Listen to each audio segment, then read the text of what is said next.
Hi friends, नमस्कार। कैसे हैं आप लोग? मैं हूं डॉक्टर अखिलेश कुमार। स्वागत है आप लोगों को हमारे यूट्यूब चैनल आपकी सेहत मेरी सलाह में। अपने पिछले वीडियो में हमने हार्ट अटैक के बारे में काफ़ी बात किया है, क्यों होता है, क्या खाना चाहिए, क्या नहीं खाना चाहिए, क्या खाएंगे तो हार्ट अटैक नहीं होगा। तो अब ये है कि चलो हार्ट अटैक के बारे में आपको एक अच्छा खासा नॉलेज हो गया है। अब आगे बात करते हैं एक और दिल की कॉमन बीमारी के बारे में, जिसके बारे में ज़्यादा लोगों को पता भी नहीं रहता है और लोग इसको दूसरी बीमारी समझ करके कुछ और दवाएं खाते रहते हैं। वो है हार्ट फेल्योर। तो हार्ट फेल्योर क्या होता है? हार्ट फेल्योर मतलब देखिए, हार्ट जैसे एक सिंपल अगर लैंग्वेज में समझाने वाली बात में कहें, जैसे कि एक पंपिंग सेट होता है जो पानी निकालता है, या फिर होता है पानी का मोटर होता है। उसमें क्या होता है, एक तरफ से पानी आता है, उसमें मोटर चलता है या पंपिंग सेट जो है, और पानी दूसरी तरफ निकलता है। तो वैसे हमारा दिल है, जिसमें कि वेन्स के थ्रू पूरे शरीर से ब्लड इकट्ठा होकर के दिल में आता है, और फिर दिल जो है पंप करता है, तो वो ब्लड जो है आर्टरी के थ्रू पूरे शरीर में जाता है। तो अब हार्ट फेल्योर कब कहेंगे? तो अगर हमारा हार्ट इतना मजबूत नहीं है, उसके अंदर इतनी कैपेसिटी नहीं है कि वो जो है पूरा पंप करके और शरीर को जरूरत के हिसाब से ब्लड पूरे शरीर में भेज सके। अगर वो ये करने में सफल नहीं हो पा रहा है, या तो कर नहीं पा रहा है या कम कर रहा है, तो उसको हम कहते हैं हार्ट फेल्योर। तो जो भी ये होता कब है, तो जो भी हार्ट अटैक सबसे कॉमन यही होता है कि जिसको पहले कभी हार्ट अटैक हुआ है।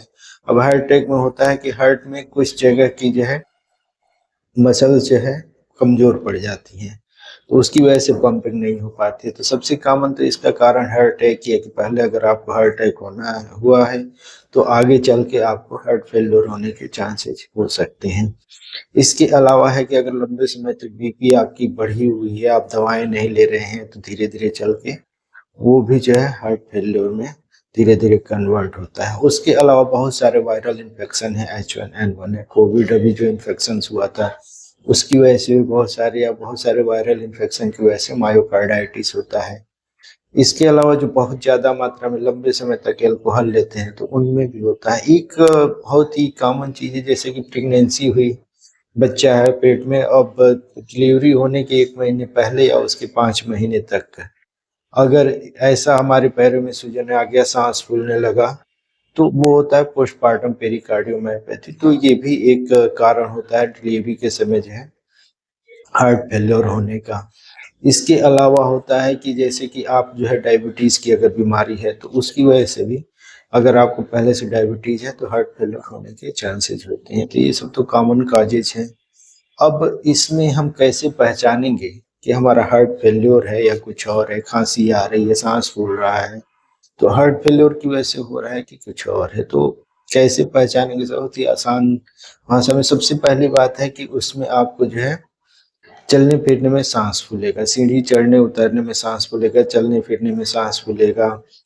अब ये क्यों होता है, सांस क्यों फूलता है? भाई तो देखिए, जो है शरीर को एनर्जी चाहिए कोई भी काम करने के लिए, और हार्ट हमारा पंप नहीं कर पा रहा, ब्लड जो है आ नहीं रहा, तो उसकी वजह से सांस फूलता है। और दूसरा सबसे कॉमन होता है फिर जो है पैरों में सूजन होना।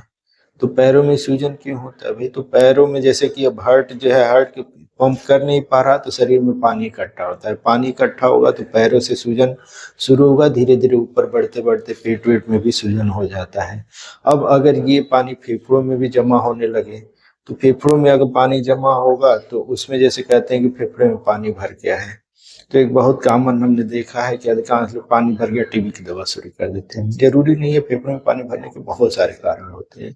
एक ये भी कारण है हार्ट फेल्योर। उसमें क्या होगा कि आपके फेफड़ों में पानी भरेगा, तो फिर आपको जो है सांस लेने में दिक्कत होगी, चलने फिरने में उसमें भी सांस फूलेगा। अगर आप लेटेंगे, तो लेटते समय जो है एक बहुत ही, जैसे कि सांस फूलने का है कि दिल की वजह से अगर सांस फूल रहा है, तो आप अगर लेटेंगे तो सांस फूलने की दिक्कत बढ़ जाएगी। जैसे रात में अगर मान लीजिए आपको सांस ज्यादा फूलता है, दिन में चलते फिरते सांस कम फूल रहा है, या लेटे हैं तो सांस फूल रहा है, बैठने पे जो है सांस में अगर आराम मिल जा रहा है, तो ये मान के चलिए कि आपको हार्ट फेलियर हो गया है। तो ये अगर फेफड़े में पानी जमा होगा तो इसकी वजह से ये दिक्कत होगा। अगर जैसे कि ब्लड पंप नहीं सही से हो पा रहा तो आंतों में, पेट में हमारे ब्लड सही से नहीं जाता है। अगर सही से ब्लड नहीं जाएगा तो आंतों में सूजन होगा, उससे क्या होगा, भूख नहीं लगेगी, जी मिचलाएगा हमारा, उल्टी उल्टी सा रहेगा। अगर ब्रेन में ब्लड सप्लाई कम जा रहा है तो उसकी वजह से लाइट हेडेडनेस रहेगा, चक्कर आएगा, सर में भारीपन सा रहेगा, कुछ भी अच्छा नहीं लगेगा। तो ये सब चीजें होती हैं, बहुत कॉमन लक्षण। इसके अलावा जैसे कि पानी इकट्ठा होगा तो वजन बढ़ेगा, रात में सोने में दिक्कत होगी, सांस लेने में दिक्कत होगी, और खांसी भी आने लगती है। अगर पानी इकट्ठा होता है तो खांसी आने लगती है। बहुत सारे लोग होते हैं, खांसी आ रही, बस सिरप पिए जा रहे हैं, सिरप खांसी का पिए जा रहे हैं भी। खांसी आ रही मतलब ये नहीं है कि जो है केवल जो है फेफड़ों में कुछ दिक्कत हो गया है, फेफड़े की वजह से ही खांसी आ रही है। हो सकता है कुछ और बीमारी हुई हो, उसकी वजह से फेफड़े में कुछ दिक्कत हुआ हो, तो फिर आपका सांस फूलने लगा। तो जो मोटा मोटी जो कॉमन 4-5 चीजें आपको देखनी है कि अगर पैरों में सूजन हो रहा है, पहली बात। दूसरी बात, चलने फिरने में सांस फूल रहा है, सीढ़ी चढ़ने उतरने में सांस फूल रहा है, पेट में सूजन हो रहा है आपके, या फिर जो है अचानक से आपका वजन बढ़ने लगा है, या फिर आपको खांसी आने लगी है, या फिर आपको जो है रात में सोते समय ज़्यादा परेशानी होती है, सांस की धड़कन मतलब दिक्कत बढ़ जाती है, या फिर अचानक से आपको दिल की धड़कन, जैसे दिल धक धक सा करने लगे, धड़कन महसूस होती है। अगर ये सब चीज़ें हैं और आप जो है पहले से जो है अल्कोहलिक है, या फिर बीपी की दवा खाते हैं, हार्ट अटैक हो रखा है आपको, या फिर जो है आपको बहुत बार बार वायरल इन्फेक्शन होता रहता है, या डायबिटीज़ के मरीज है, या फिर अगर प्रेगनेंसी के, डिलीवरी के 1 महीने पहले, 5 महीने बाद ये सब चीज़ें हो रहा है, तो ये 5-6 चीज़ें हैं जिसमें कि ये ज़्यादा कॉमन होता है। तो अगर ये लक्षण है तो आप मान के चलिए कि आपका हार्ट फेल्योर हो रहा है। अब अगर हार्ट फेल्योर हो रहा है तो फिर आपको क्या करना है भाई? तो जो आप घर पे कर सकते हैं वो चीज़, पहली बात तो अब काम ज़्यादा आप कर नहीं पाएँगे। रेस्ट ही करना है, थोड़ा बहुत अपना जितना कर सकते हैं करना है, नमक कम लेना है। इसके अलावा आप अपने नज़दीकी कोई भी एमडी मेडिसिन या कार्डियोलॉजिस्ट डॉक्टर के पास जाएँगे, वो आपको बीपी कंट्रोल करने की दवा देगा, दिल की धड़कन कम करने के लिए देगा, कुछ दवाएँ देगा जिससे शरीर से पानी निकले, और भी कुछ नई बहुत सारी दवाएँ आ गई हैं जो कि हार्ट की जो है लाइफ को बढ़ाती हैं।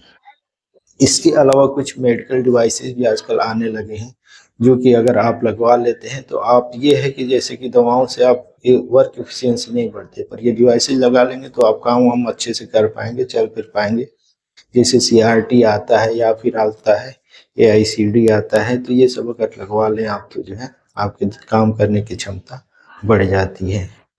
तो आशा है कि आपको ये वीडियो अच्छा लगा होगा। अगर अच्छा लगे तो लाइक करिए, सब्सक्राइब करिए, और ज़्यादा से ज़्यादा लोगों के बीच शेयर करिए, क्योंकि ये बहुत ही कॉमन है, अधिकांश जगह दिखते हैं, बहुत ज़्यादा मरीज आते हैं इसके। ज़्यादा से ज़्यादा लोगों को शेयर करिए ताकि ज़्यादा से ज़्यादा लोग इसका फ़ायदा उठाएं। नमस्कार।